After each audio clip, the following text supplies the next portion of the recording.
Welcome back to Jabol Story Recap. Today I'm going to explain a horror comedy romance film. Spoilers ahead.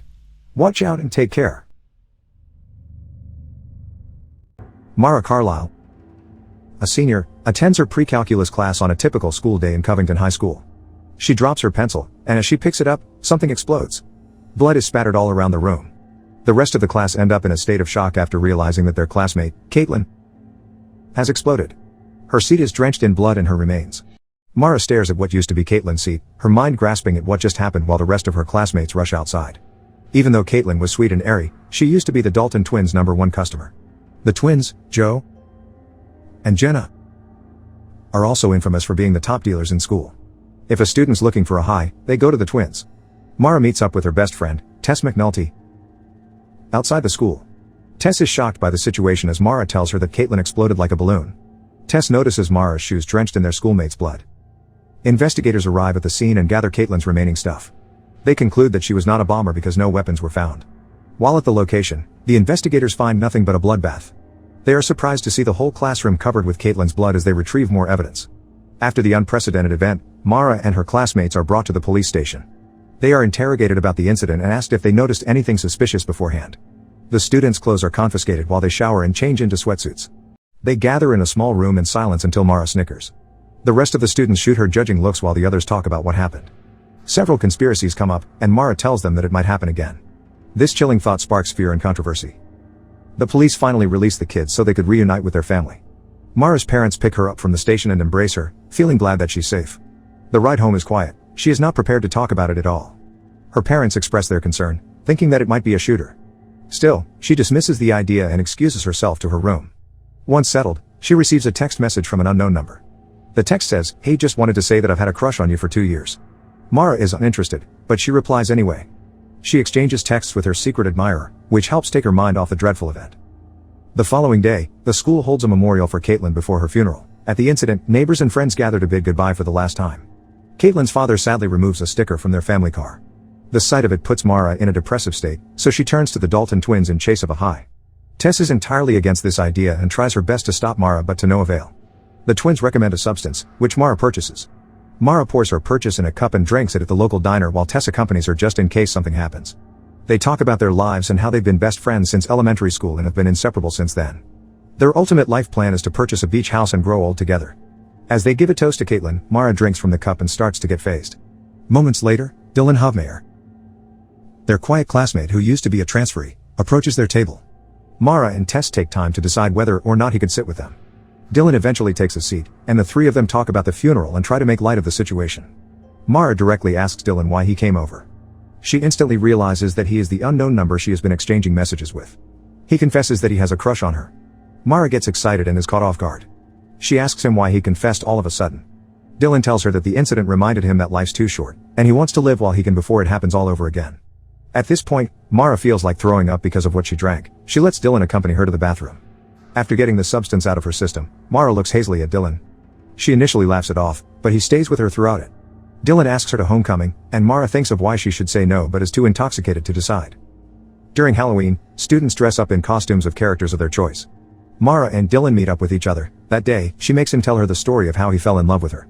From the day he saw her, Dylan tells her all the times she caught him with amazement. In 2 years, he only dared to approach her recently. He recalls the day of the Caitlin incident. Mara was bringing 2 backpacks, one of which belonged to Caitlin. Dylan came to ask how she is, and also recalled what she said at the station. During a football game, the two sit together. Mara then tells him that she likes him. In a matter of seconds, one of the players explodes. Everyone at the game rushes to the exit after seeing a bloody field as the two embraces. Harry Love, who's a member of the varsity team, is the new victim. His name dominates the news as the whole town trends with the phrase Covington curse. Another memorial is held for Harry, led by his teammates. At home, Mara receives news from her parents that school is cancelled indefinitely. Uncertainty fills the whole town as the reason behind the incidents is still to be known. Mara waits for Dylan outside her home. He arrives in a rundown ice cream truck that he bought with his savings. They drive to a party hosted by one of their classmates as Mara and Dylan grow closer to each other. At the party, they head outside and find themselves alone together. Dylan jokes around to ease the atmosphere, and they throw their cups in the air in glee. After an emotional conversation and moments of sexual tension built up, Mara and Dylan share their first kiss. All of a sudden, people start running out of the house screaming. A horrible chill set in their bodies as they enter the house and sees the blood in the living room. Another student has exploded. The following morning, Mara and Tess are summoned by Agent Carla Rossetti, who interviews them about the explosions. Her pragmatic beliefs help her theorize the possibility that one person may be behind all of these explosions. Mara and Tess are clueless about what to tell her, as they have no idea what is happening. After the meeting, Mara heads to the Dalton twins' home to inform them that Agent Rossetti thinks that illegal substances caused the explosions. The twins dismiss her crazy remark with a laugh. Mara then purchases all of their products as instructed by Agent Rossetti. This is to test her theory of illegal substances being the culprit. Jenna and Joe are delighted to have their stock sold out with one purchase. They grab the keys to their car and head to their stash. The twins hide it in a secret place to keep it safe. While driving, Joe explodes. Jenna looks at the now empty driver's seat in complete disbelief. She and Mara look at each other with reflected emotions. Jenna tries to control the steering wheel, but the blood-drenched car makes it almost impossible. She explodes a mere seconds later, and Mara blacks out as the car crashed by the side of the road. Dylan arrives at the scene of the accident, and he rushes to find any signs of Mara, but he gets hopeless after seeing an empty car filled with blood. He gets up and sees a bloody handprint on a rock. This gives him hope, so he runs to the nearby river to check on her. She is cleaning herself when Dylan arrives at her rescue.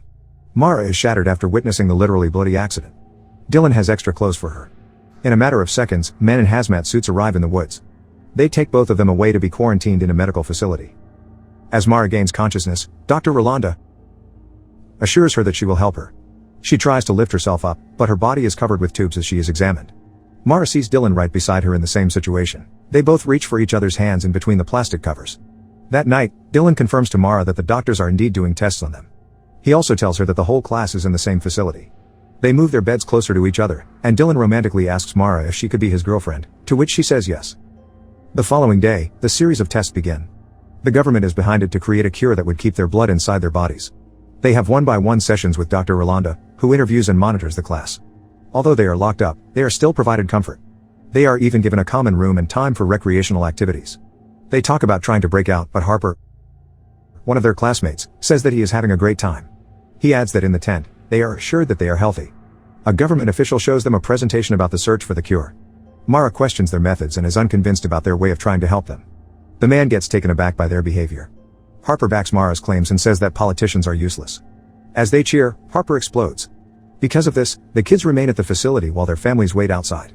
In the middle of the night, another of their classmates explodes while sleeping, and the doctor informs her parents. Hope is slowly fading at this rate. However, the search for a cure must continue. Endless medications and interviews are undergone by the class. As days go by, more of them still explode as the medications prove to be ineffective. Their days slowly look like a routine. By the time they think that the perfect medication is formulated, the kids are released home. Their families welcome them outside the tent. On the way home, Mara is ecstatic, to say the least. She notices that although Christmas is around the corner, the streets do not look very lively. She asks her parents why there are no decorations. They reply that the citizens do not feel festive because of the human explosions. The three of them arrive home, and they surprise Mara with a Christmas tree. She gets delighted and excited as they add more ornaments. In their small living room, she shares a special moment with her parents while they smoke. They all continue to take the medication prescribed to them. On Christmas Day, Dylan comes over to her place, and they share an intimate moment together. Whenever they are together, they both feel safe, as if the incidents did not happen. School is resumed, and Mara is dreadful about the idea. Tess motivates her to attend as things are going back to normal. The kids are back to class, and their teacher assures them of their safety. The days since the last explosion is also recorded on their whiteboard. Cole, one of their classmates, wears protective gear. His whole body is covered with shields. The rest of them look at him with confusion. Agent Rossetti continues to monitor the kids and their health. She has temporarily set up an office in their school to check on them closely. According to her, it is always better to hope for the best and expect for the worst. On Dylan's birthday, Mara surprises him. She designs a barn with colorful lights and plays music in hopes of bringing back Dylan's childhood memories. Both of them enjoy the music as they dance together. Dr. Rolanda visits them at school the following day to inform the class that the medication, also known as the snooze button, will be available over the counter. According to her, the snooze button is not the cure but just a treatment. She asks for a volunteer to step forward as she demonstrates how the medication works. Steve volunteers and goes in front of the room. Dr. Rolanda instructs him to do movements. Out of nowhere, Steve explodes. In a matter of seconds, more kids explode inside the room. They stop for a moment and rush outside to run. As the stampede starts, more of them start popping, leaving the whole premises bloody. Mara and Dylan run together as they make their way out. It is complete chaos. Cole grabs Mara once Dylan gets farther away from her. Unfortunately, the only thing that the protective gear has done to Cole was to keep his blood from splattering. Mara finds her way out. She is afraid to be alone, but luckily Dylan comes to her again. They feel ecstatic that they could escape, but their celebration is cut short when Dylan suddenly explodes. This leaves Mara in a pit of sadness and blood as she makes her way home. She could not even speak or cry. The sight of Dylan being gone numbed her. Days go by, and Mara just locks herself at home. She could not bring herself to go outside and attend Dylan's funeral. Their spontaneous love story has ended abruptly in the worst way possible. She spends her time watching Dylan's old videos and mixing cocktails. She falls into a pit of alcoholism to cope with her sadness. Mara's father just looks at her hopelessly, but he knows that she needs this break. After a night of drinking, she goes to Tess's house to invite her to go drinking. She discourages her from going to school, but Tess refuses. The van to school arrives, and Mara is left alone drunk. She starts crashing protests and continues to get herself drunk for the day. Agent Rossetti comes to help her, but she throws a liquor bottle at the agent's car. Mara is hopeless about her life. She is sure that at any moment, she might explode as well. She looks up updates on the internet about the Covington curse and a tragic series of explosions among her peers. She comes to the school one night to look at the shrines and think deeply about what she should do about her life. It is now prom night. Mara sits on a swing in an empty playground when Tess sits beside her. They reconnect with each other and start being friends again. Tess informs her that she is leaving to start a new life if time permits. Mara continues to finish the bottle of liquor in the playground before attending prom. Mixed emotions can be seen among the students as they are graduating incomplete.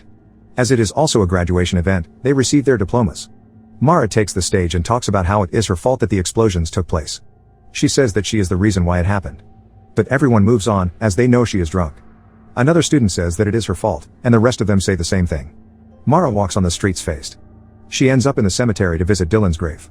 She misses him so much, but she cannot do anything but feel his presence. She lays down on the ground out of misery. Dylan's mother arrives as well, and they both lay down. The love that they share for the same person still remains despite him being gone. They comfort each other in their own ways as they recall memories of him. Back home, Mara's mom and dad are waiting for her in the living room. She comes to them and apologizes for her behavior. Her apology is accepted, and they embrace their daughter. High school is over. Mara prepares for a new life ahead of her. One thing does not change though. She still continues to take the snooze button. Before leaving, she takes a last look at her room. Her parents send her off with a hug, and she drives away with Dylan's ice cream truck. The reason behind the explosions remains a mystery. They have no choice but to accept that it did happen and move on. 31 senior students died in total. Mara questions why she isn't one of the unfortunate ones. She drives away, and for a moment, she feels happy to leave the town. She imagines how her life would be in the future and starts to be hopeful again. She comes in peace with the fact that sometimes, people explode. Subscribe for more videos like this, turn on notifications and leave a like. If you think you knew the title of the movie, comments down below. Thanks.